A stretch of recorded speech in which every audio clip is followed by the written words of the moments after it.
Aviacija mane žavėjo nuo vaikystės. Apie ją daug skaičiau ir domėjausi, tačiau koją vis kišo neryžtingumas, pasakoja garsus aktorius Sakalas Uždavinys.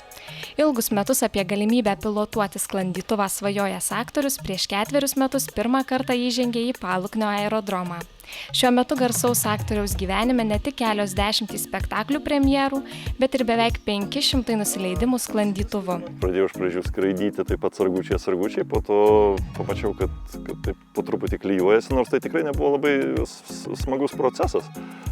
Tikrai 3 ar 4 kartus aš buvau jau besakąs savo, kad viskas reikia liautis, nes turbūt čia ne man. Neįvaldau aš tam tikro elemento ir neina tolyn judėti, bet pasirodo, kiekvienas pilotas praeina tokius dalykus ir tai yra natūralu. Prieš 3 metus sklandyti su mokinio licencija pradėjęs Sakalas Uždavinys praėjusiais metais gavo ir sklandytojo licenciją. Šiemet aktorius įsigijo nuosavą sklandytuvą ir dalyvavo pirmose sportinių sklandytuvų varžybose.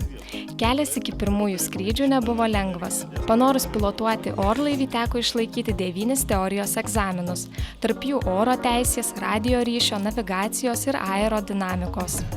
Daug elementų ir visų jų į egzaminus nesudėsi, tikrai tai yra nuolatinis procesas ir daugelis pilotų, ypač patyrusių, sako, kai tu nustoji mokytis aviacijoje, tai arba tau laikas mesti šitą užsiėmimą, arba tu esi didžiam pavojui. Aviatoriai labai atsakingai, patikėkit, žiūri į skraidymą, nesvarbu, ar tai būtų mažoji aviacija, tokia mėgėjiška kaip mūsų, ar profesionali aviacija. Nuo tavo veiksmų, nuo tavo blaivių veiksmų, vadinkim taip, priklauso ne tik tai tavo gyvybė, gerbūvis, sveikata, ne tik orlaivio techninė būklė, bet ir apskritai klubo veikla, o gal net ir aplinkinių gyvybė. Kiekvienas skrydis be motorių sklandytuvu yra skirtingas, nes pilotas priklausomas nuo kintančio oro. Suplanavus kelionę nuo taško A iki taško B, pasak Sakalo Uždavinio, dažnai ji gali prilygti kelioniai nuo A iki Z. Palyginčiau galbūt tai su kokia, tarkim, banglente, tik tai įsivaizduokit, kad jūs tų bangų nematot, jos yra nematomos. Nematai, kur jinai ateina, ar kokio jinai aukščio, kokio stiprumo. Bet tavo tikslas yra išsilaikyti, o jeigu tu neišsilaikai ant tos bangos, tu ne kaip banglentė neplūduriuoji, o skęsti žemyn. Yra manančių, jog į dangų pakilę pilotai iš paukščio skrydžio grožisi gamta. Tačiau pasak pašnekovo laiko pasigėrėti Lietuvos upėmis, žydinčiais laukais ar kalneliais beveik nelieka. Pilotus vis dėlto kur kas labiau žavi ne gamta, o pats skrydžio procesas. Užmeti akį. Tai tikrai yra gražu, bet gražiau turbūt yra kontroliuoti skrydį, jį valdyti, jį projektuoti, nes tai yra sprendimų seka ir tuos sprendimus turi kaip šachmatuose. Tu nežiūri į šachmatų lentą ir negalvoji, kaip jie gražiai išsirikiavę.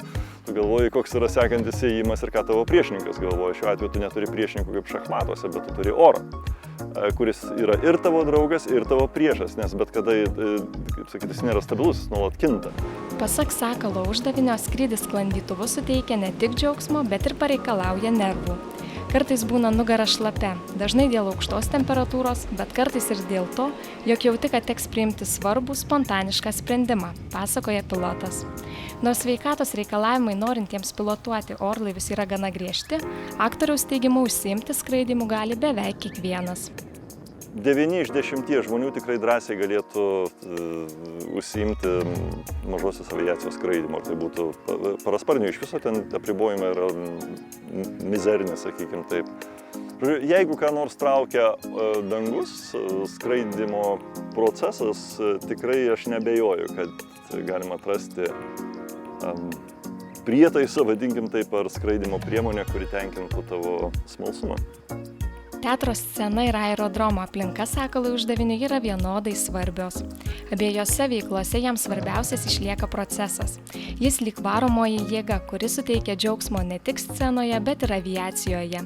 Pašnekovo teigimu pasitenkinimą suteikti turėtų ne pinigai, o galimybė tobulėti. Scena turi savo poreikį, savo, kaip sakyt, skrydžių režimą šitai savo. Čia tiesiog man smagiausias yra tas procesas, paieškos, tobulinimuose.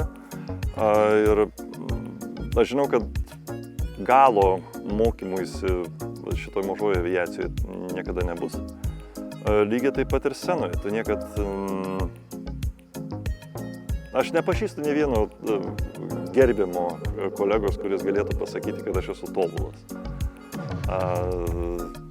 Didžiausia prabanga, kurią gali sau leisti, tai galbūt po sėkmingo darbo, po sėkmingo vaidmens ar filmavimo pasakyti, aš tikrai turbūt esu neblogas aktorius.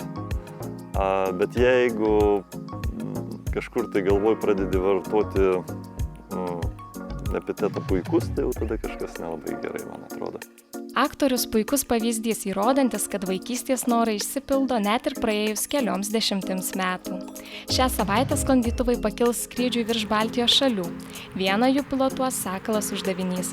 Tai pirmasis toks skrydis, kuriuo idėjos autoriai paminės bendrą Baltijos šalių istoriją.